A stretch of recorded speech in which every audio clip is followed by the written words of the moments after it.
bonsoir. Bonsoir. Jaffer Babou. Tout à fait.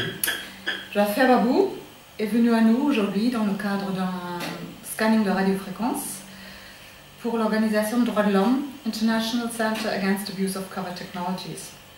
Lui, comme beaucoup de citoyens malheureusement, il pense, on n'a pas encore fait le scanning, d'être victime de terrorisme électronique, c'est-à-dire d'armes à énergie dirigée et aussi une implantation non consensuelle par la technologie de l'implant électronique. Donc il est venu ce soir, le 19 octobre 2013, à nous parler un peu de son histoire, son vécu et comment finalement il est venu au International Center Against Abuse of Cover Technologies pour faire cette vérification, phase 1 du protocole de l'ICE Act, si oui ou non on peut mesurer si ce sont encore des émissions de radiofréquence. Donc encore une fois, bienvenue. Merci. Et donc je voudrais commencer par que vous vous présentiez un petit peu, d'où vous venez, et, qui vous êtes. Alors voilà, donc je suis français, j'habite en France. Oui. J'exerce la profession de conseiller principal d'éducation, que je n'ai malheureusement pas pu exercer ces 3 dernières années dû au harcèlement massif que je subis. Et j'ai donc j'habite plus précisément, j'ai habité Paris et j'ai dû m'enfuir de la région parisienne pour aller en province. Néanmoins, cet harcèlement criminel continue toujours. Et pour lequel je suis venu aujourd'hui pour un scan.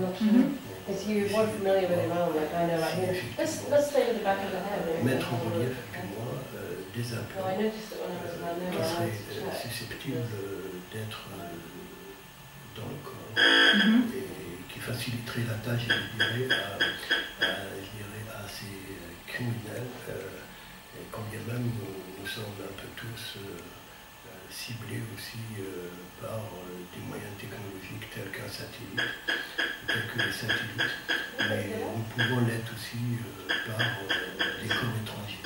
Voilà. Très bien. Donc, quand est-ce que vous avez remarqué pour la première fois ce que vous appelez harcèlement électronique, et qu'il y avait quelque chose qui était, disons, pas vraiment, un peu hors de l'habituel? Alors, moi, mon parcours est quelque peu atypique par rapport, je dirais, à certaines victimes, parce que le harcèlement, je dirais atypique, je vous l'expliquerai par la suite, il a d'abord commencé sur mon lieu de travail. D'accord. Il a commencé sur mon lieu de travail en tant que fonctionnaire. Je suis un fonctionnaire qui est très très bien noté. J'ai eu la note maximale par mes supérieurs. Et très brusquement, tout a changé. J'ai dû subir au sein même du lieu de travail un harcèlement que je ne comprenais pas. Et donc, cela, c'était le début. Par la suite, cet harcèlement, je dirais, a pris suite un peu dans la rue, par une espèce de harcèlement de rue, un théâtre de rue. Et c'est accompagné aussi de violence. De violence? De violence, oui, de violence. Physique? Vous poussez ou... Alors, des violences physiques, c'était des... Il s'agissait surtout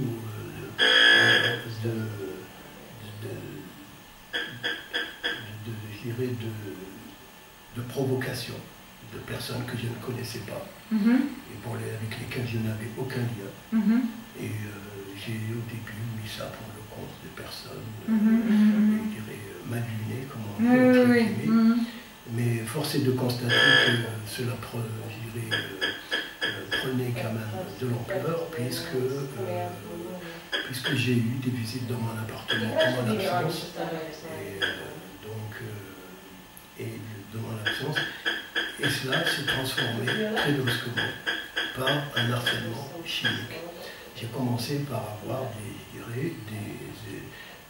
objets chimiques sur mes vêtements. Oui. Et je ne comprenais pas du tout.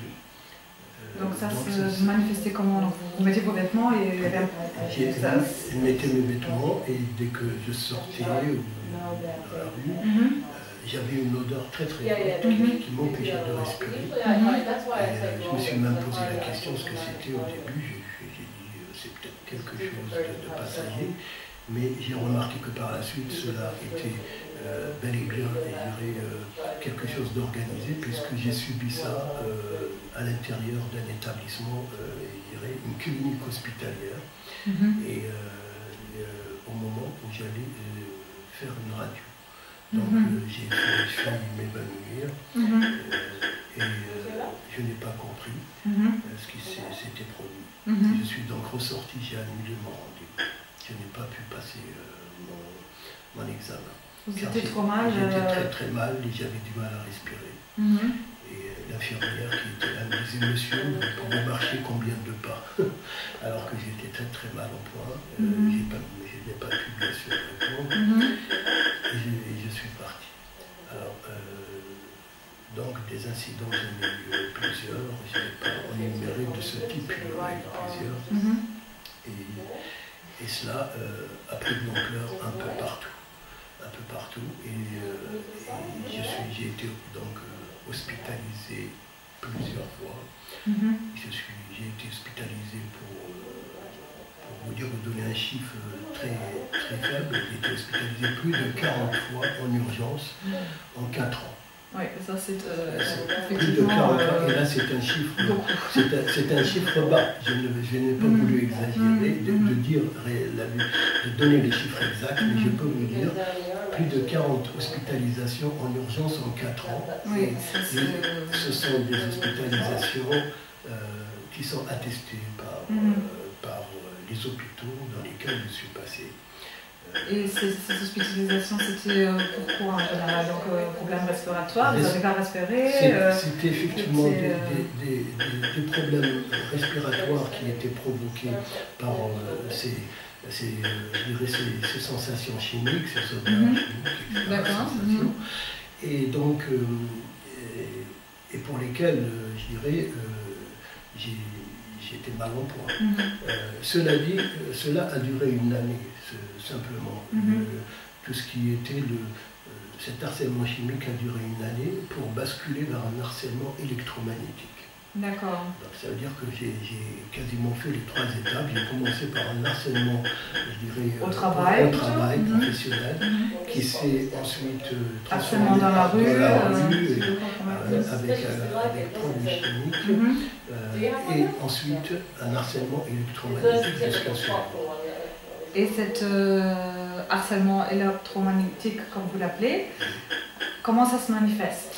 Comment vous avez constaté pour la première fois que effectivement ce n'est pas lié à une technologie ou une radiation?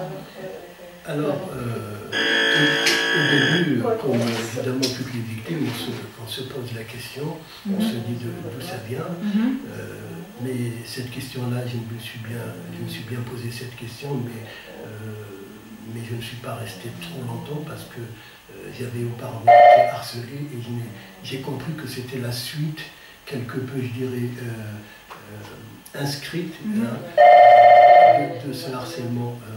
Donc, on reprend. Donc, on parlait de l'harcèlement électromagnétique. Vous disiez que ça graduellement virait en ça, ou s'est ajouté à ce que vous viviez déjà comme harcèlement. Voilà, quels étaient les symptômes? Comment vous avez senti que là maintenant il s'agissait de quelque chose d'électromagnétique, un harcèlement électromagnétique ou technologique, par une technologie? Pardon. Au début, j'ai commencé à avoir des brûlures au niveau du corps. Des brûlures? Des brûlures au niveau du corps pour lesquelles je me posais des questions. Et ces brûlures ont continué à prendre de l'ampleur. Et par rapport à ces brûlures, il y avait aussi des douleurs qui étaient quand même des douleurs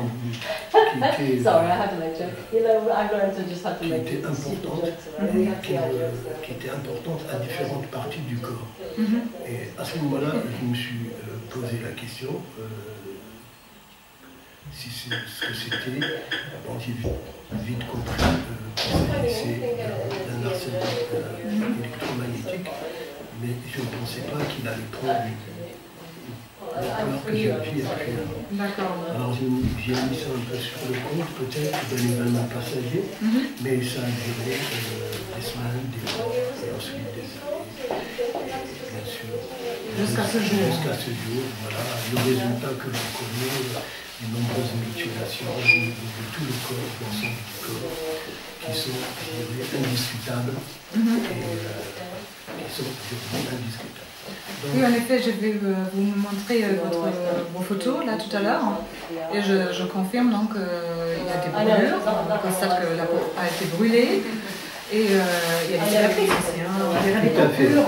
Des cicatrices en croix qui sont en forme, je dirais, de laser. Voilà, oui, ça paraît des coupures, comme des coupures et qui sont très linéaires.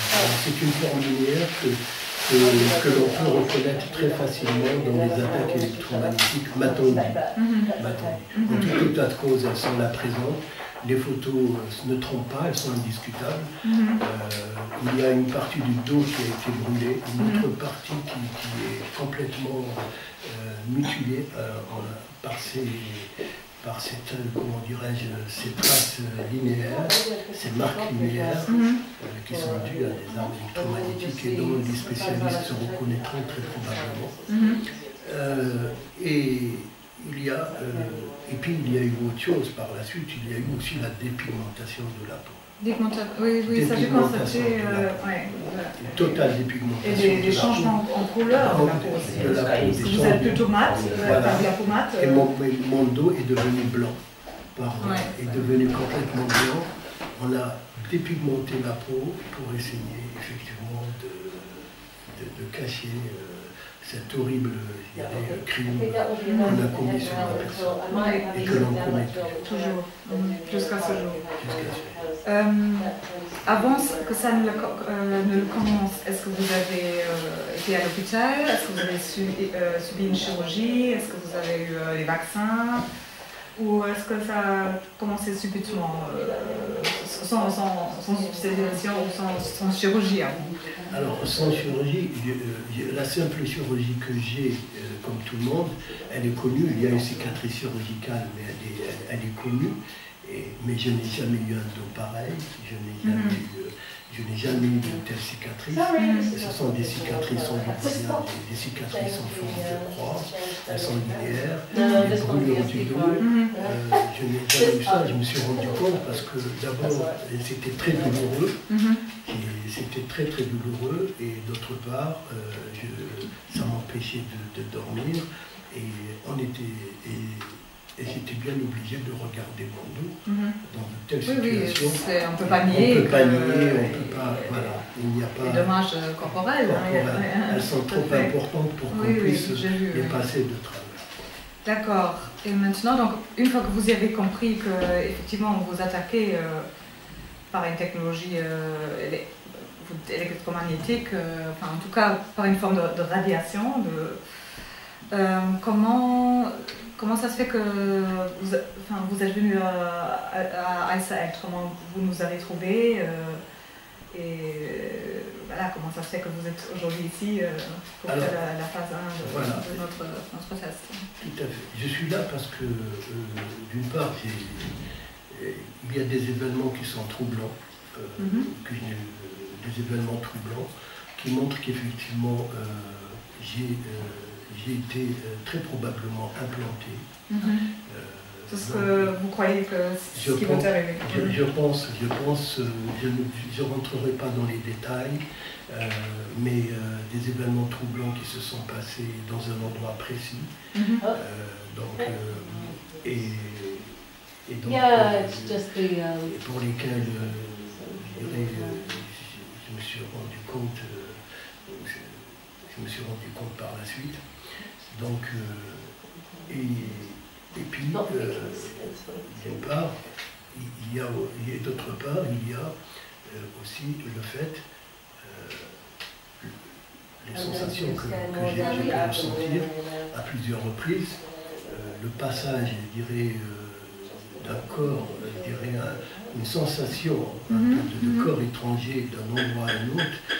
Sous votre peau, vous sentez un mouvement Mm-hmm. qui était, et par trois fois de suite, mais par un malaise profond, c'est-à-dire, je donne un exemple, du cerveau jusqu'en bas, j'ai senti des sensations jusqu'à le côté de la queue de cheval, enfin, le dos, et donc,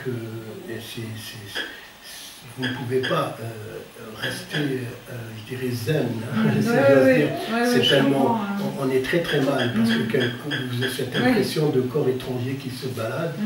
Bon, c'est une impression, je le dis, jusqu'à présent, parce que je ne l'ai pas vu, bien que j'ai la ferme conviction que dans mon corps, il y a eu très probablement quelque chose. Et donc, la nature, je dirais, de cet harcèlement qui est quand même très horrible, c'est particulier ces derniers temps, je n'arrive plus à dormir. Je suis complètement manipulé au sein même, à l'intérieur de mon corps, par des flux sanguins qui remontent jusqu'au haut, qui donne cette sensation d'arriver même au niveau du cerveau. Pour cela, j'ai consulté un professeur connu en France qui s'occupe d'électrosensibilité et qui a confirmé que j'avais une très importante électrosensibilité. Et très importante électrosensibilité, d'une part par un examen, un scan de la tête, un scan spécifique de la tête, des analyses spécifiques d'urine et des analyses de sang. Qui confirment qu'effectivement, il y a une radiation importante, qu'il y a une sensibilité importante et qu'il y a un grand malaise du champ électromagnétique. Je comprends. ICEACT, vous nous avez trouvé comment? Sur Internet? Quelqu'un vous a parlé de nous? Eh bien, sur Internet, effectivement, j'ai connu ICEACT la première fois par un collègue, je dirais un collègue, une victime du moins, notre victime, qui est passée justement par ICEACT et aussi par le scan qui est organisé à ICEACT et qui commence à être connu sur le plan plus national mais international. Donc je dirais que pour une victime comme moi, c'est un passage obligé pour savoir, pour faire le point de ce qu'il y a. Oui, d'accord. Bon, juste pour rappeler, on va scanner M. Babou d'un instant à l'autre. On ne l'a pas encore fait. Il nous a fait part de ses convictions. Lui, il pense effectivement qu'il y a une forte probabilité qu'il a été implanté contre son consentement. Maintenant, la phase 1, on va la faire maintenant. C'est en environnement non protégé, donc nous ne pouvons pas dire que ce sont des preuves. Mais en tout cas, ce sont des indices, parce que trouver des émissions de radiofréquence d'un corps humain, c'est en tout cas un résultat très exceptionnel. Normalement, le corps humain n'émet pas de radiofréquence. Donc on va dire que c'est un bon indice. Donc voilà, personnellement, moi, voilà, je voudrais vous remercier d'avoir eu le courage de parler de votre histoire, de nous faire le témoignage de ce qui vous est arrivé. Et je serais contente qu'après le scan, à une prochaine occasion, si on avait la possibilité de faire une mise à jour avec vous pour un peu voir, voilà, d'abord qu'est-ce que le scan a donné, le scan de radiofréquence qu'on va faire maintenant, et aussi un peu, voilà, être au courant de... Voilà. Et pour mémoire, si vous voulez savoir un peu plus sur mon histoire, il y a un site que Oui, vous nous donnez. Oui. Alors c'est par une recherche de Google, on peut le retrouver par les termes suivants: citoyen ciblé et grave violation des droits de l'homme, ou bien par http://dbarreau.blogspot.com. C'est le blog de Google. D'accord, merci beaucoup et voilà, en tout cas bon courage et je serai curieuse ce que ça va donner maintenant, Oscar. Merci, merci pour ce que vous faites. Voilà. Au revoir. De rien.